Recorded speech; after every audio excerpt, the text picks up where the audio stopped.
ಈ ಜರ್ನಿಯಲ್ಲಿ 25ಕ್ಕೆ ಥಿಯೇಟ್ರಲ್ಲಿ ಒಂದು ಸಿನಿಮಾ ಬಿಡುಗಡೆ ಆಗುತ್ತೆ. ಆದರೆ ಹೊರಗಡೆ ಒಂದು ಪಡೆ ಯುದ್ಧಕ್ಕೆ ರೆಡಿ ಆಗ್ತಾ ಇದೆ.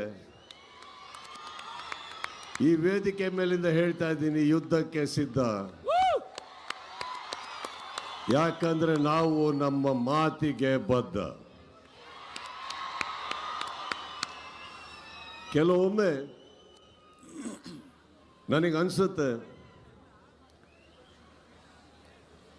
ಸೈಲೆಂಟ್ ಆಗಿರೋದು ಒಳ್ಳೆಯದೋ ಕೆಟ್ಟದೋ ಗೊತ್ತಿಲ್ಲ, ಆದರೆ ನಿಮಗಳಿಗೋಸ್ಕರ, ನನ್ನ ಸ್ನೇಹಿತರು ನೀವೆಲ್ಲ ಚೆನ್ನಾಗಿರಬೇಕು ಅನ್ನೋ ಒಂದೇ ಒಂದು ಕಾರಣಕ್ಕೋಸ್ಕರ, ನಾವೆಲ್ಲರೂ ಒಳ್ಳೆಯ ಹೆಸರಲ್ಲಿ ಇರಬೇಕು ಅನ್ನೋ ಒಂದೇ ಕಾರಣಕ್ಕೆ ನಾನು ಬಾಯಿ ಎಲ್ಲದನ್ನು ಮುಚ್ಕೊಂಡಿದ್ದೆ ಹೊರತು ಬಾಯಿ ಇಲ್ಲ ಅಂತಲ್ಲ. ಬಹಳಷ್ಟು ಕಲ್ಲಿನ ತೋರಾಟ ನನ್ನಿಂದ, ನನ್ನ ಸಹನೆಯಿಂದ ನಿಮ್ಗಳ ಮೇಲೆ ಬೀಳ್ತಾನೆ ಇರುತ್ತೆ. ಅದನ್ನು ತಾವು ತಡ್ಕೊಂಡು ಬರ್ತಾನೆ ಇದ್ದೀರಿ. ಈಗ ಹೇಳ್ತಾ ಇದ್ದೀನಿ, ತಡೆಯೋ ತನಕ ತಡೀರಿ, ಮಾತಾಡೋ ಟೈಮಲ್ಲಿ ಮಾತಾಡಿ.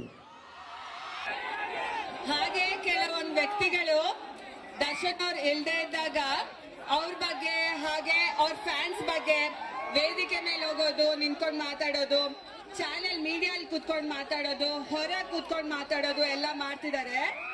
ಅದೇ ಜನಗಳು ದರ್ಶನ್ ಅವ್ರು ಇದ್ದಾಗ ಅವ್ರು ಬೆಂಗಳೂರಲ್ಲಿ ಇರ್ತಾರಾ ಇಲ್ವಾ ಅಂತಾನೆ ಗೊತ್ತಾಗಲ್ಲ, ಎಲ್ಲಿ ಮಾಯ ಆಗ್ತಾರೆ ಅಂತಾನೂ ಗೊತ್ತಾಗಲ್ಲ. ತಲೆ ಕೆಡ್ಸ್ಕೋಬಾರ್ದು. ದರ್ಶನ್ ಅವ್ರು ಹೇಳಿರೋ ಹಾಗೆ ಯಾರು ಏನೇ ಮಾತಾಡಿದ್ರು ನಾವು ನೊಂದ್ಕೊಳ್ಳಲ್ಲ, ಕೋಪ ಮಾಡ್ಕೊಳ್ಳಲ್ಲ. ಇಂಪಾರ್ಟೆಂಟ್ ನಿಮ್ಮ ಪ್ರೀತಿ ಹಾಗೂ ಬೆಂಬಲ ಮಾತ್ರ. ಸೊ ನೀವುಗಳು ಹಾಗೆ ಬೇಜಾರು ಮಾಡ್ಕೋಬೇಡಿ, ಕೋಪ ಮಾಡ್ಕೋಬೇಡಿ, ಟೆನ್ಷನ್ ತಗೋಬೇಡಿ.